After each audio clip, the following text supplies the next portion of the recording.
Hi, to change ringtone on your Xiaomi Redmi 10, we would need to go in the phone settings first. From here, scroll a bit so you can see the step sound and vibration, and after that, go in the ringtone section. So here you'll find everything by categories such as hot right now, vibrant essence, hot hits, and so on. You can just scroll through the list to find the perfect fit for you. Or you can select one of these two tabs, pre-installed, in which you'll find default options for the ringtone.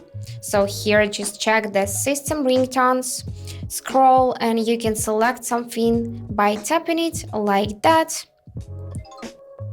and it would be saved. Or we can go in this local tab and install something from these free apps, from Recorder, audio files, or from your music app. So with the help of this tab, you can set your custom ringtones.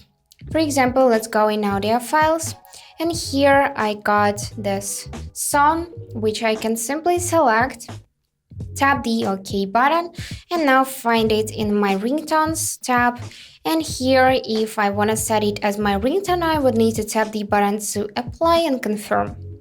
And now it would be my new ringtone. So that's it for today. Hope this video was helpful and thank you for watching.